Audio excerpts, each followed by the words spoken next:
Network Entertainment. Hello to everyone all over the world. Magkakasama na naman tayo sa isang gabing puno ng kwentuhan, tawanan at bardagulan kasama ang inyong wandering go-getter, Jacob Makiling. At ito pa rin ang nag-iisa at ultimate Gen Z tambayan. Ganito kasi yan.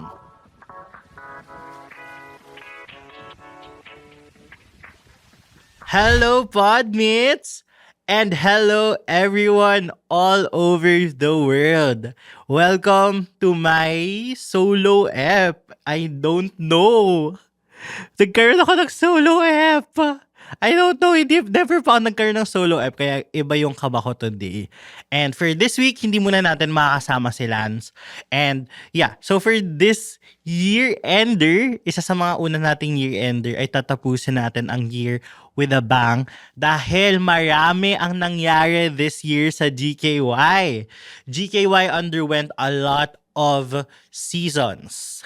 Mula sa thesis season namin hanggang sa graduation. Actually, hindi graduation. Graduation hanggang sa nakahanap na kami ng trabaho and everything na parang transition to adulthood. So parang this year talaga, ang daming nag-shake sa GKY. It was shaken to its core. And now we're going to revisit your top 5 episodes from this year. And this is top 5 not just from season 8 but also season 7. Kasi redo na to eh. Nagkamali pala ako sa unang sinabi ko. Oh my gosh.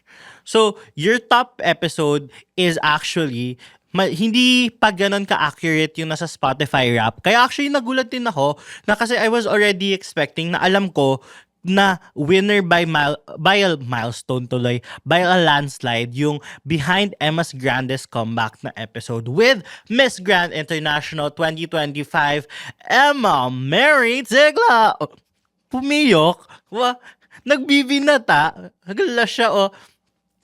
Pero that really was one of my favorite episodes. And we'll talk about it more later. Pero alam ko talaga na it was like one of the episodes that had a lot of traction. The same way na we knew na parang the Beanie Eps were miles away from the other episodes that year. And the same way Maki's episode was such a hit that year. So talagang those three, parang yun yung most striking episodes of the year. So 2022, we had Trisha Robredo. 2023, we had Maki. 2024, it was Beanie. And then 2025, it was Emma Tiglao. Yun yung ating GKY Hall of Famers. Hall of Famers! Tapos yung second nating top episode was, okay lang ba na bet ko ang best friend ng jowa ko? Ito yung nakita ninyong lahat ng top ep this year. Pero actually kasi, I think the story there was that top episodes, siguro, I have a feeling na nakat siya ng mga, let's say, first or before pa nag-end yung November. Kasi, nag-hit yung kay Emma around November 5, November 6. Yun talaga yung halos everyday yung streams niya nasa 4,000. Sabi ko talaga, oh my gosh, this is a big app. This is a monumental app. Kasi of course, iba din naman yung power talaga. Iba din yung lakas ng isang Emma Mary Tiglao na nakapagdala ng back-to-back win to the Philippines. Pero yung okay lang ba na bet ko ang best friend ng jowa ko? It's so funny kasi kinakabahan talaga ako. Sinasabi ko talaga kay Lance na parang, hala, paano natin na-explain sa taong bayan kapag ang top ep natin this year is about sa threesome with your best friend? Parang, yun kasi yung unang yun yung unang nasa teaser. Tapos biglang, last minute, nung nag-release kami ng ep, pinalitan na lang namin yung title kasi sabi namin, parang hindi siya magandang tingnan on Instagram na parang, ba't naman ito yung topic nila? Kaya medyo tiname down, ginawa naming tame down yung title. Yung, okay lang na ba na bet ko ang best friend ng jowa ko? Ganon. Of course, nandun din yung third natin na ako lang ba ang pet peeve ang grammar. Ito yung hanggang ngayon, hindi ko pa rin gets paano siya naging top ep. Kasi I wouldn't say it's a filler ep. Kasi ayoko namang sabihin may mga filler eps on GKY. Pero it's one of the eps na bigla lang out of the blue, paano kaya kung ganito? Tapos biglang G lang naman kami at that moment. Jumina kami agad na, sige, gawin na lang natin to. So, This is quite interesting kasi hanggang ngayon hindi ko pa rin gets paano siya, bakit ganun yung traction ng episode na yun. Pero super duper thankful dahil grabe yung support ninyo sa episode na yun. Halos more than 3 or 4,000 streams siya, which is mostly higher than our usual average. And of course, nandyan din yung kay Benedicts. Ang singil ng pangarap ni Benedicts. We'll talk about that episode later. But ang ganda ng ep na yun kasi I don't know. We usually have a flow in our episodes. And this was one of the eps na we had a flow, but we went beyond that flow na parang hindi na namin tinitingnan yung phone namin, tinitingnan yung kodigo. Parang we just allow that discussion to flow na parang where Benedict's left off, we would ask questions based on that. Kasi super, okay, I admit, medyo kami, nitty-gritty in terms of preparing questions na parang, okay, kailangan ito yung flow, ito yung mangyayari, ito yung ending question natin. Pero, parang that was one of the, siguro ang ganda kasi natural lang yung conversation nun. And super duper kudos then. I super love that conversation with Benedicts. Benedicts is one of my favorite theater actors of 2025 na talagang ang ganda nung flow ng conversation, ang ganda, ang linaw, and ang ganda na it wasn't just about the singil ng pangarap, but it was also relating it to other people na parang yung singil sa pangarap ng ibang tao. Nag-usap pa nga about flood control, about parang even if you have dreams, na parang there's always that limitation or glass ceiling that you feel like you cannot reach. So, it's really important to have that discussion kasi, yeah, it's a discussion na, of course, we need to have then. And of course, your favorite is pang-end ng top 5 is ganito kasi ang game night 4 which we shot in LU. Ang ganda. Umabot siya ng top 5. Ang galing. Pero of course, nandun yung ating honorable mention, special mention. So, there's thesis. Pwede ka bang i-chat GPT? This was the one about thesis bestie, which super duper interesting. Bakit kasi nagpapabayad kayo para gumawa ng thesis? Kaya nyo naman yung gawin. I mean, it is a culmination. Hindi ko siguro, I don't know if nasabi ko siya in the app, but hindi ko nasabi is, it is the culmination of your college years. Parang, it just shows na in that 4 years, what is the culmination of it? What did you learn? So if you couldn't write your own thesis, I don't know. I guess it sums up what you have learned in those past 4 years. Wow, giggle. And also, there's that, what if my body is not their type? Which is one of my favorite episodes.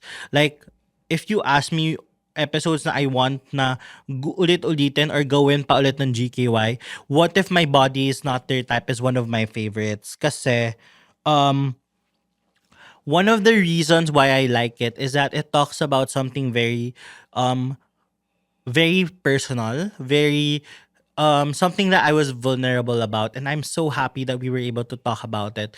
And I can't wait na me and Lance and the entire GKI team can talk about it more in the future because it's a really important topic nowadays. Kasi parang it's really important to empower yourself, to be more body positive, to have that sense of loving yourself more. Loving yourself more because that's how you're able to love others and do parang you're able to be a more productive I don't know, be more kinder to yourself kasi it starts with you then if you become harsh to yourself na parang ikaw mismo sa sarili mo, you don't love yourself, you don't show yourself that grace na you still look good despite that, na parang it's not despite that, it's you look good, period. So it's really important to have that kind of discussion and to be able to, yeah, kind of love yourself even more and love yourself in a way that has no boundaries and no barriers. Na you love yourself no matter what the despite is. And then of course, deep talks and fun with Lloyd Agustin. And lastly, yeah, cutting off or culminating the top 10 was So Pwede Ba Yung Tropa Time sa Kama and Things We Wish We Knew Before Graduating, which are very, very special episodes because these are episodes na about us ending a chapter in college, and then the tropa time. Interesting kasi ang daming eps, hindi solo eps. Eps na kami lang na wala kaming guests. It's interesting na yun yung mga favorites nyo this year. And I really am excited kasi yun din yung favorites ko. As much as we have favorites na my guests. And yun yung top 10 ninyo. Interesting. I'm curious actually if merong nasa top 10 or merong wala sa top 10 that was your favorite episode. So I can't wait. Please do comment it down below. I want to hear what are your favorite episodes that didn't make the cut. And yeah, I have my personal top 5. Siguro, I also wanted to share my personal top 5. This isn't my top 5 because of numbers. Although yes, I'm a numbers guy. I'm a very parang not really calculated, but I'm a person parang talagang the first thing I check on my phone is okay, how's the stats this today? How's the parang I really wanted to ensure na we are growing every day and we are doing better than we've done before. But this top 5 na I'm gonna share with you guys, these are top 5 because of my pulot on every episode. My pulot na merong something I learned talaga from other people. And siguro there's always that reason na why I love that episode. First, on my top 5 is... Oh, yeah. Sige. Last na yung special mention. First in my top 5 is my last entry, which is my number 5, Jacob and Lance sumakses na.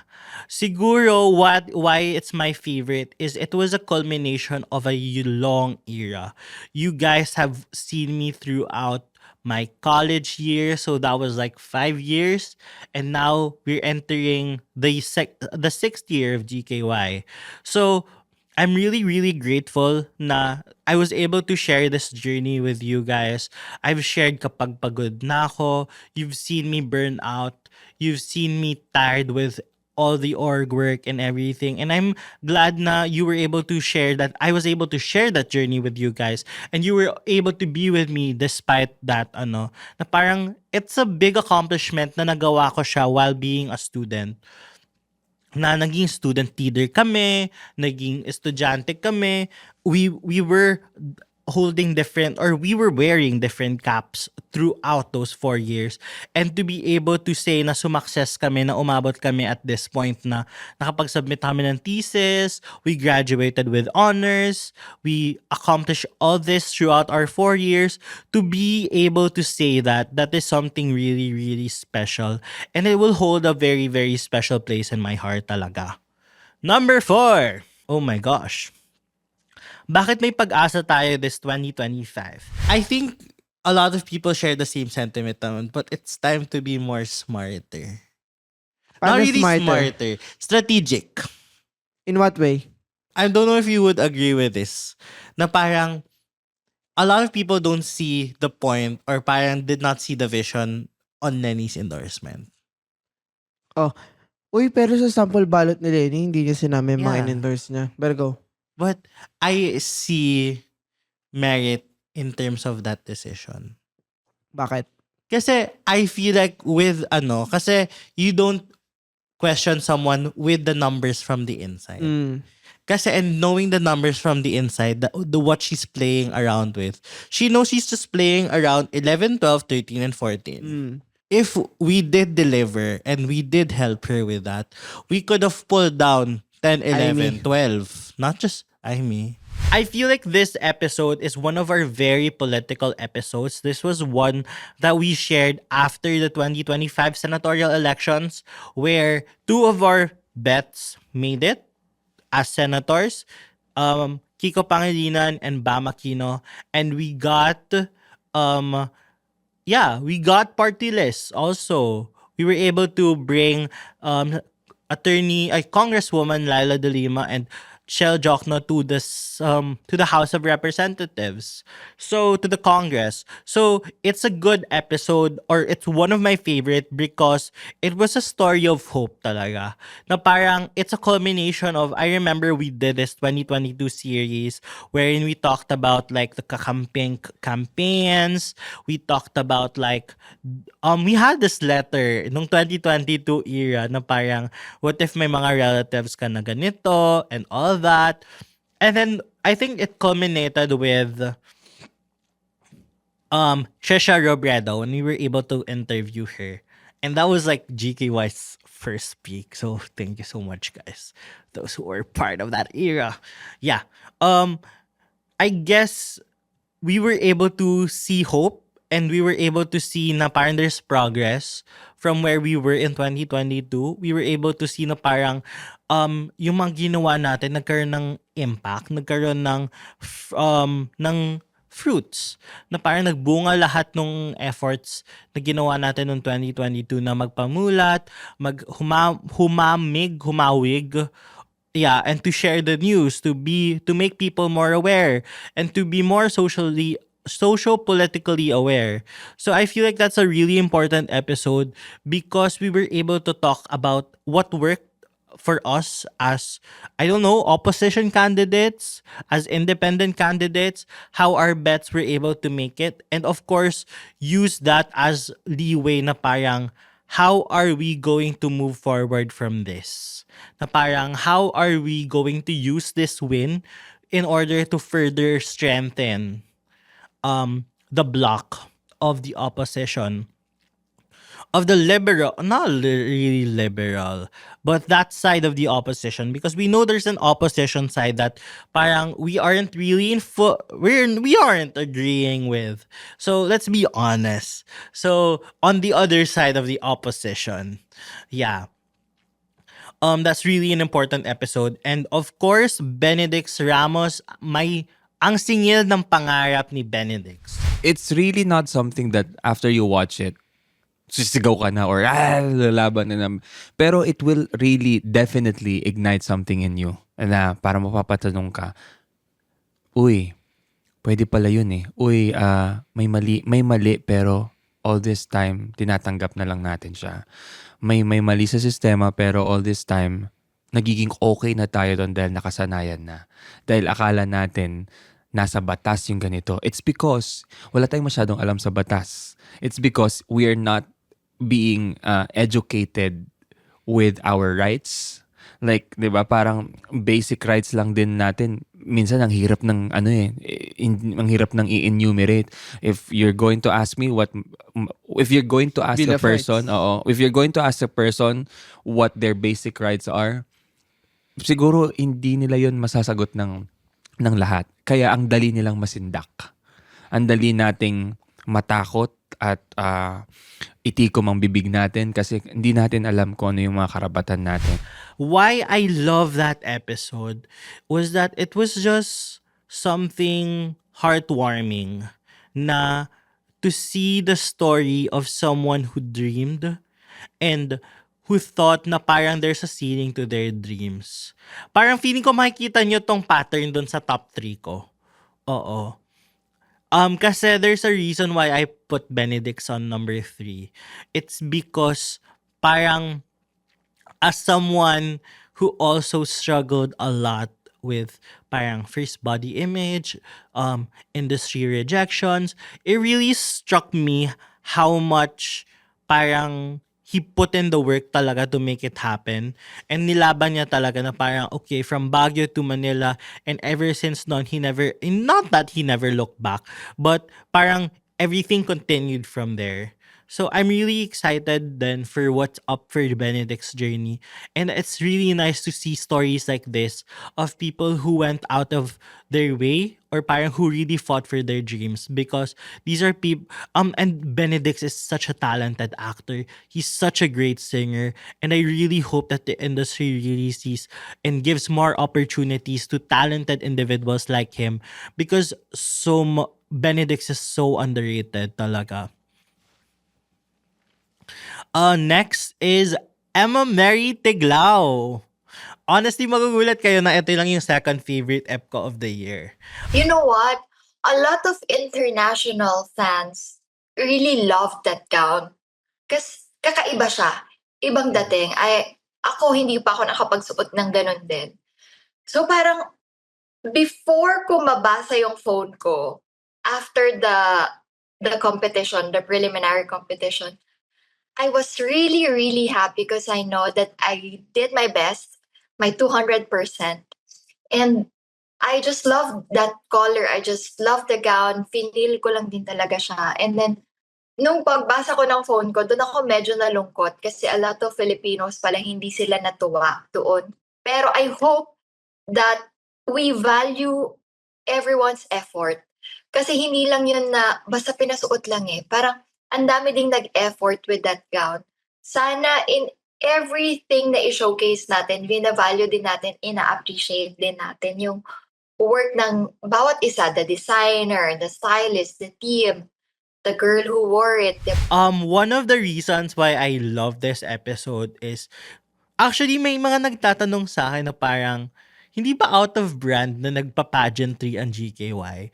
But I realized na GKY's roots, kaya nga ganito kasi yan, is because yun yung opening line when I was still competing in Mr. Q&A. Wherein actually, 3-time defending champion and grand finalist. Ako po yung last. Ako po yung hindi nila natalo. Ako yung kinary over sa grand finals. Wah, ginanon. Pero may, kasi siguro doon ko na-realize na, may background din naman ako in like judging Q&As, in looking at, in answering Q&As, or parang talking about that, handling the pressure of the Q&A part in terms of like, for example, the Miss Universe, or parang being able to say which one deserves it sa MGI or what. But seeing kasi yung journey ni Emma na parang she's someone na hindi mo in-expect na that will make a comeback this year. Tapos, she defied all the odds na parang nilaban. Even if ang dami nagsasabi na she was a shoo-in for MGI, but she fought her way. She showed na she wasn't just there to claim the crown because she was there to fight for the crown from day one. And nilaban niya naman. Parang nung umabot tayo sa finals night, parang a lot of people were thinking, sino pa ba yung other pwedeng ilaban for MGI? But you can't also say anyone that's on the same par as Emma Mary Tiglao. She came prepared and nilaban niya talaga. And siguro, it's such an inspirational story because it talked about a lot on parang post-dreams. Na parang sometimes may mga dreams tayo akala natin nagtapos na yung chapter or parang sinara na natin yung book na yon. Pero later on, years from now, parang binigyan tayo ng opportunity na buksan siya again and binigyan tayo ng opportunity na ilaban siya again. And yun yung mga pinakamaganda kasi parang it really struck me on the story of timing. Na sometimes hindi binibigay sa atin on the first time, hindi binibigay sa atin on the second time. Maraming kailangan mo munang paghirapan na actually it struck me talaga eh. Kaya sobrang nag-strike sa akin yung pagkapanalo din ni Emma kasi grabe yung laban niya from 12 years ago Parang to be someone that fought for your dreams in the last 12 years and to finally see yung efforts mo na, oh my gosh, nanalo na siya ng international crown. So, parang a dream that you once had 12 years ago, parang even if you took a pause on it, parang it's nice to see na may redemption. Not really redemption, but there's that return na pag time mo talaga ibibigay sa'yo, kung para sa'yo. And of course, ang top 1 natin, eto personal favorite ko talaga to. Parang kahit ang dami mong iharap sa akin na other episode, I would always say, this is my personal favorite. Number 1 ko, ang ating Jusa, Joy Barcoma, Miss Earth Philippines 2025. Sometimes it's not really about the money. It's about the intention. And that intention is the only thing you have to have para makatulong ka. So yun lang siya. The intention. Good Right. intentions. Good intentions. Oo. At ang ganda na nung when you were talking about just paying it forward and parang sharing everything that you know. And one of them is parang speaking up on issues that matter. And ito din yung isa sa mga pinakatinutukan about you. You were in the rallies, you spoke about it during Miss Earth, na kaya ka nga naging Miss Earth, Miss True din naman. Airtime. At Right. ginamit mo nga yung iyong pageant time para pag-usapan ang issues that matter. So what motivated you to take that risk knowing na for some avoid nila yon para syempre yung risk din that comes with speaking out. And why was it important for you to raise it especially during that time sa Miss Earth? My mind was already set when I joined pageant. Sabi ko, if I'm not gonna be doing it my way, I'd rather not do it. There's a reason kung bakit nilaban ko talaga siya na parang kahit hirap akong gawa ng paraan yung logistics, nilaban ko talaga. Because I really wanted to have that space to be able to talk to her, to bring light to her story and get to know her more. Kasi in TikTok, lagi akong aliw na aliw sa kanya. Lagi ko talagang favorite si Jusa. Favorite ko talaga si Joy. As in, if tingnan niyo yung likes ko, yung nakasave, yung repost ko, ang daming Joy Bar Coma doon. Nagsimula yan dyan sa yung siya, nagcha-Chinese garter. Tsaka yung, she knows how to cook, she knows how to host. What can she do? What can she do? Everything. Oh, tapos doon nag-continue pa yan doon sa yung airport niya, yung arrival na pumunta pa siyang Hong Kong para mag-arrival sa Philippines as a Philippine delegate. I know din kasi na there's more to her than just the humor. And I love na na the podcast was able to be that space to be able to talk about that. To parang bring light into why it's really important for her to speak her mind during that time. Na parang it was controversial for many. A lot of people agreed with her.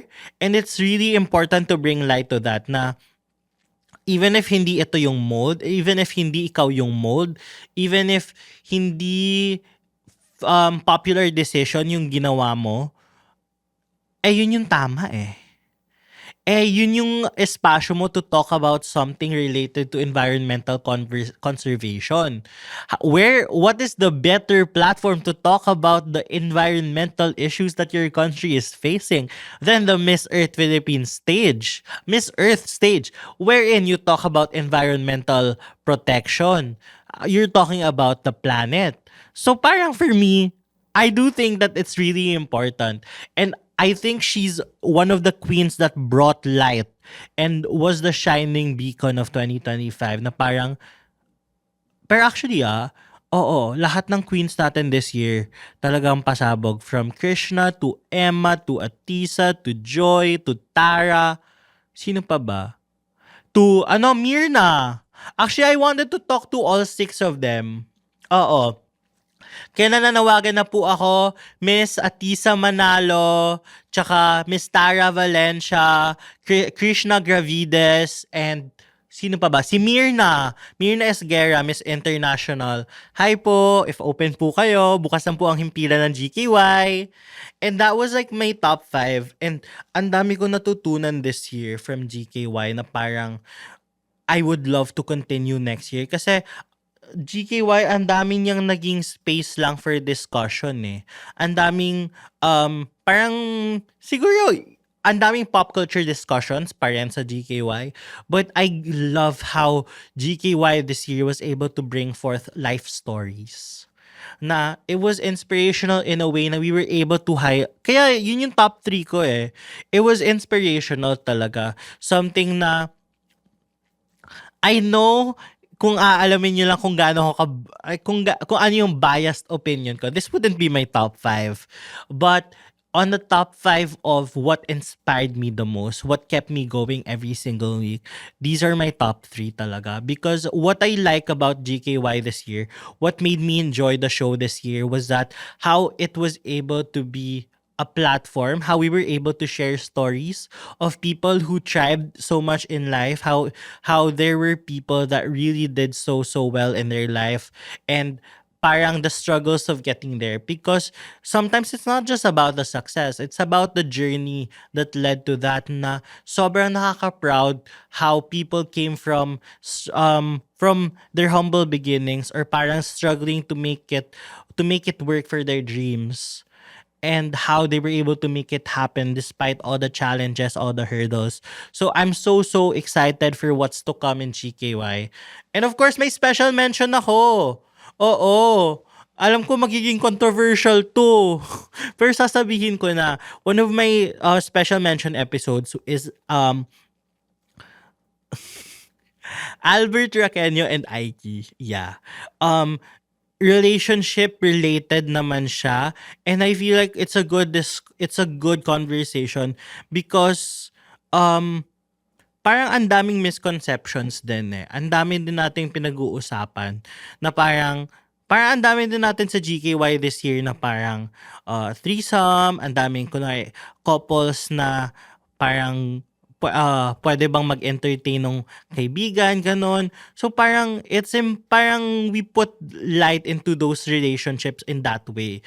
And it's nice na we were able to talk about it on a different light, na on a more, I don't know, wholesome.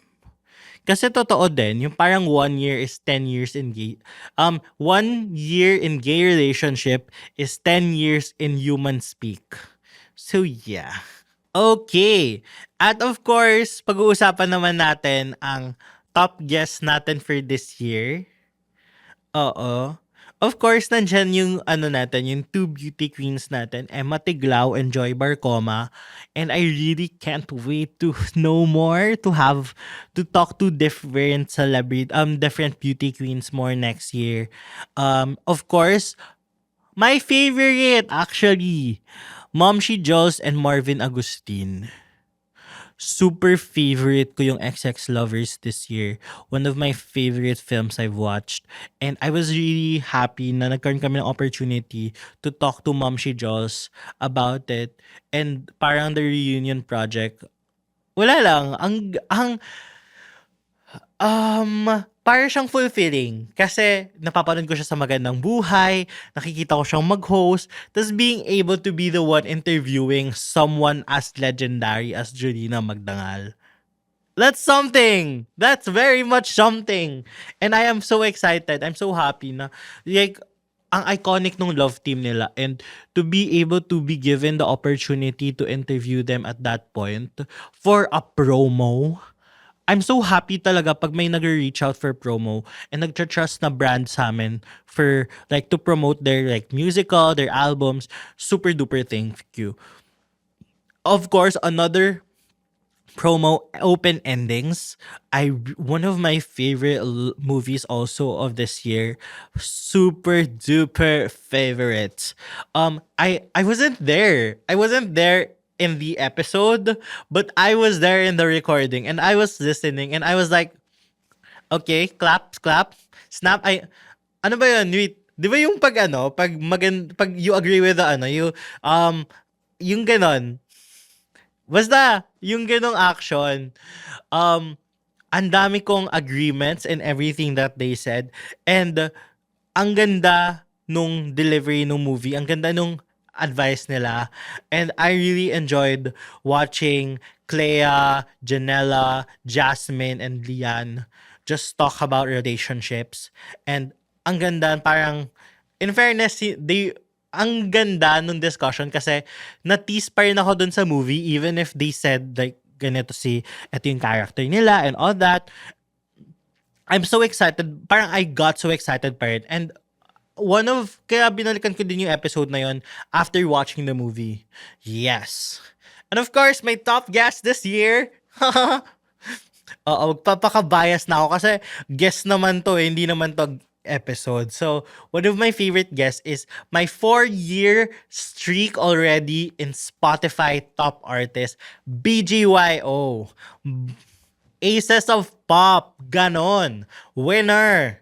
I'm happy na nakapanood kami nung concert nila, kaming dalawa ni Lance, and we were able to interview them. This is the 3rd year in a row na na-interview namin sila kasi 2025 for Headlines, 2024 for Patentero, and 2023 for Bios.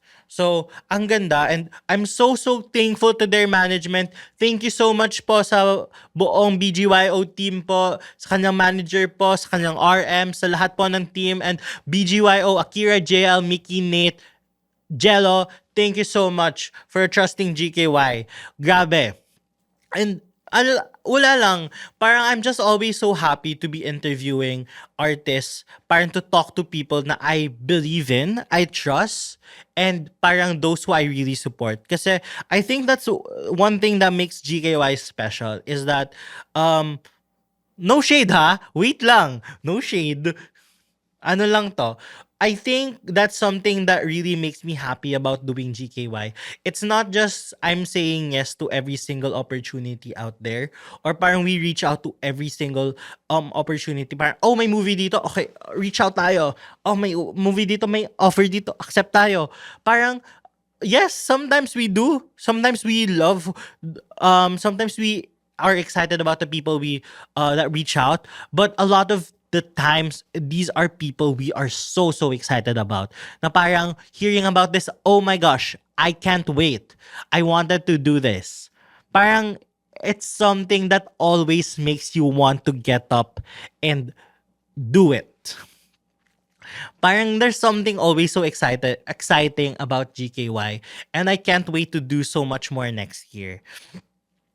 Yun, kaya super duper thankful ako talaga this year for GKY, for what else is to come for its 6th year. And excited ako kasi by March bubuksan na natin yung 7th year, and I don't know, ang galing kasi one of the reasons, or parang not really reasons, but one of the things I prayed for nung nag-Mr. Q&A ako. Hindi, kasi eto, okay, kwento ko na to. Sa side story na ako. Nung nag-Mr. Q&A ako, nung umabot ako sa grand finals, ako yung parang pinaka, what am I doing here? Ang mature nyo na, ang tali-talino nyo. Tapos here I am, parang in awe of how everyone else speaks. Tapos, ewan ko, lahat sila, hindi ko alam kung gino-joke time lang ba nila ako, or parang ano lang sila na, ang kinakatakutan ko si Jacob. Sabi ko, bakit ako? Sinacharot-charot nyo lang talaga ako. Para may safe answer kayo sa sinong kinakatakutan nyo. I don't know, siguro kasi nga ako yung I was the one who was able to go against the longest reigning defending champion. I was the one who was able to win that day. I don't know. I don't think so kasi my answer wasn't perfect. I know there's a lot of room for improvement, and I really want to prove myself again. Yeah. Let's see if there's an opportunity. Let's see where. But I really think there's a lot of, I wanted to show how Jacob answers in 2026 compared to 2019. Like 7 years after. But I'm really lang talaga. Okay. From there, nung parang syempre a lot of them were hoping siguro to win and everything. Ako talaga, hindi ko alam bakit siguro nasanay na rin ako dun sa sa notion na ang winner hindi sumisikat, yung sumisikat yung runner-up or yung mga people in the other So parang sabi ko, Lord, if hindi naman po will ninyong manalo, ang will ko na lang, ang kapal ng mukha, 'di ba? Ang wish ko na lang po, sana po magtuloy-tuloy, sana po magka-career po ako after this. Tapos biglang ayun, in fairness, 6 years later, I'm glad na I had this platform. I was able to build it with Lance, and we were able to talk to so many people, to have like 200 plus episodes, to be followed by almost more than 50,000 people, and to be on YouTube and Spotify, to be listened globally in more than 30 countries worldwide. And super duper thankful ako talaga na, I guess it started with that moment. So, ayun. Thank you talaga. And siguro to end this episode, ang gusto ko na lang sabihin talaga is, I am excited for what's to come in the future of GKY. I'm excited to share this with all of you. I'm excited and I'm so grateful. I'm so thankful to everyone who has been part of the journey so far. Para every year naman nagpapasalamat ako, pero I'm extra thankful this year kasi wala lang. There's a lot of nice things that has happened. Yun. Thank you, of course, to everyone who has believed in us. First Anima Podcast, thank you so much for believing in us. Thank you for being the first people who have trusted us, trusted our voices. TPN, the Pod Network, thank you so much for embracing us wholeheartedly. Thank you for giving us a home, and thank you for embracing us, and thank you for allowing us to shine even further and allow our voices to talk about more pressing issues. Thank you then to all the guests who has said yes. I know a lot of you took it as a risk, or parang took it as let's give a chance to this podcast. And I'm very grateful for people who believed in us, who believe in our vision of providing spaces for Gen Z to talk about their issues, their struggles, to talk about everything relevant to them and what bothers them, what their day-to-day thinking is like. Thank you so much for everyone who has believed in us, to all our guests who have said yes to our interviews, thank you to all labels who said yes and believe in our vision and allowed their artists to share their stories with us. To all the film outfits, film labels, film studios who have shared their movies, who have shared their talents with us, who have shared the stories that they want to convey with us. Thank you for believing in us. Thank you for allowing us to be a vessel that to further talk about what the film is like, what the film industry is now, and why we should continue supporting our local film industry. And of course, thank you to everyone who has been part of GKY, to our producers, Anika, Elijah, Miss Mel, Miss Cherry, Kuya Gab, thank you so much. Kuya Jeff also, thank you so much for all the help and support that you've shown GKY in the last 6 years.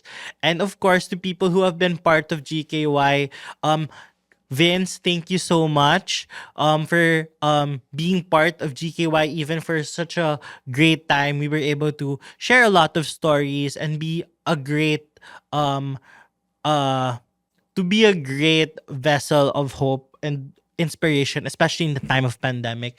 And of course, to Lance, who is not here with us, thank you so much pa rin. Thank you talaga for being here in the last 4 years. And I can't wait to see kung ano pa ang mararating. Yeah, kung ano pa ang mangyayari in the future. And I can't wait to have you back. Let's see kung, yeah, sana maging okay. Pakikat! Oh my God! I can't wait for what else is in store for GKY. And for 2026, I'm so excited. I can't wait for more stories to be shared, more inspirational people to talk to, and a lot of different promos here and there. And of course, bringing forth stories that are very much inspirational and people and stuff that we need to talk about even further. And yun ang ating unang year-ender episode. And I'm so excited. I'm so happy. Nung una kinakabahan ako kasi it's been a while. Actually, I've never done a solo ep. Si Lance yung nakagawa ng solo ep and I haven't. And I'm happy right now na nakagawa ako ng first solo ep ko because ewan ko, nagulat lang din ako. I guess I just needed to believe in myself. I just needed to believe I can do it. Yeah. And I'm so excited for what else is in store for GKY this December. Tutukan nyo lang dahil marami pang in store at mga pasabog na magaganap ang GKY this year. I'm so excited. And if nagustuhan nyo itong episode na to, why not subscribe to our YouTube channel, like the podcast, give us 5 stars, follow us on Spotify, hit the notification bell because naglalapag kami ng episodes every Saturdays and Wednesdays for GKY Throwbacks. And if nagustuhan nyo tong episode na to, why not follow us on our social media accounts? It's GKY Pod on all social media platforms. And of course, it's the Charles Jacob on all social media platforms. And Lance is LNCRVDA on all social media platforms. At wag natin kakalimutan na it's December. It's time for us to look back and be grateful for what a great year it's been. Ang daming magandang nangyari, ang daming hindi maganda, pero as much as possible, let's be positive and let's be grateful for everything nice that has happened in 2025. At ito pa rin, ang ganito kasi yan. The opinions of podcast creators, hosts, and guests are not necessarily reflective of the official stance of the Pod Network Entertainment, its hosts, or other network programs. The content created by the people behind the podcast is personal and not meant to harm any religion, ethnicity, group, organization, company, or individual.